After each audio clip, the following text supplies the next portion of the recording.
Hello folks, and welcome back to the Weekly Spark, your end of the week roundup for e-ink and iPad news. Viwoods has stepped into the pocket reader arena with the AiPaper. We've got a DIY e-reader on the crowdfunding site Crowdsupply, and with Black Friday just around the corner, this week might be the worst possible time to buy a Kindle. It's Friday the 14th of November, so grab a brew and let's get cracking.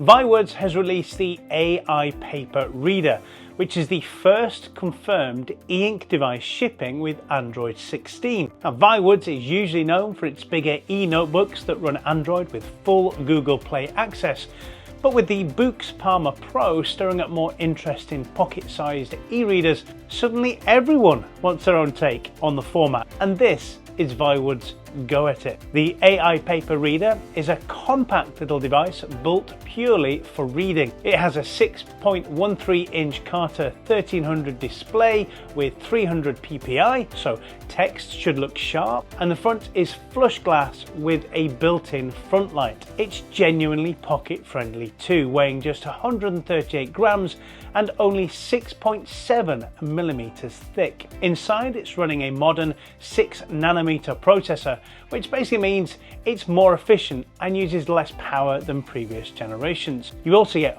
4GB of RAM, 128GB of storage, and support for dual band Wi-Fi, Bluetooth, and even 4G data if you drop in a SIM. Viwoods has also added an AI button, which jumps straight into tools like ChatGPT, Gemini, or DeepSeek. But this is worth saying clearly. This is not a note-taking tablet. There's no stylus layer at all. And although the marketing mentions a microphone, there's no loudspeaker, so Bluetooth audio is the only option if you want to hear anything. It's currently retailing at €240. Now here's something a little bit different, the OpenBook Touch, which has just gone live for backing on Crowdsupply. If you've never used Crowdsupply before, it's basically a crowdfunding platform that focuses on open source hardware projects.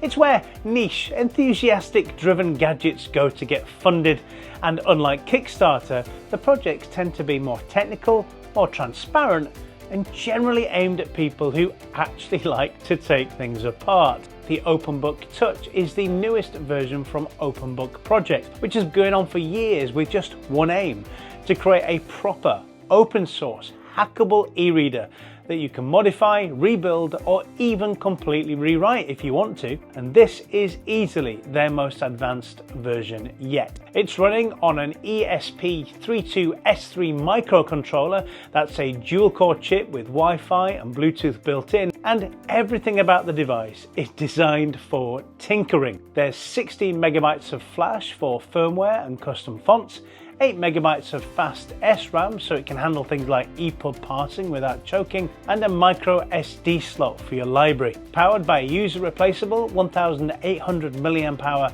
lithium polymer battery with proper charging and monitoring on board. The display is a 4.26-inch e-paper touchscreen with a 480 by 800 resolution, which will make it sharper than you'd expect for a screen this size. It's front lit with warm and cool LEDs, so you get proper colour temperature control for night reading. The whole thing sits inside a 3D printable enclosure that's under a centimetre thick and weighs about 85 grams.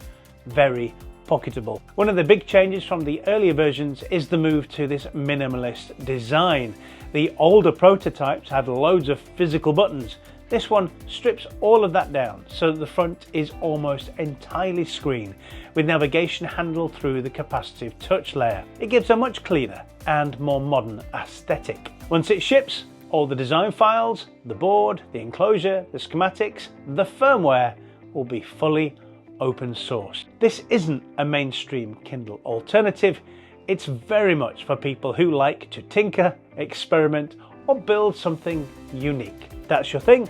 It's now live to support on Crowdsupply.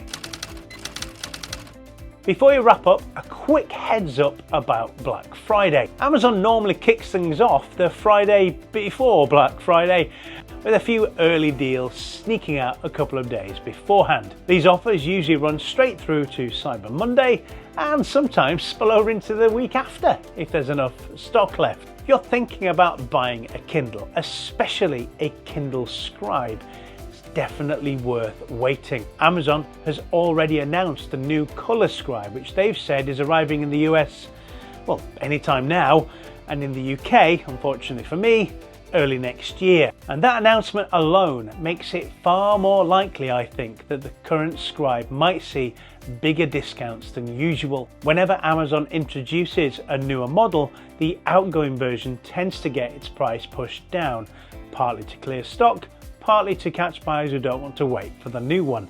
This Black Friday then could deliver the best Scribe deals yet. You see, the pattern is normally this. The basic Kindle and the Paperwhite get the biggest price drops, the Signature Edition gets a decent cut, and the Scribe usually gets a smaller discount.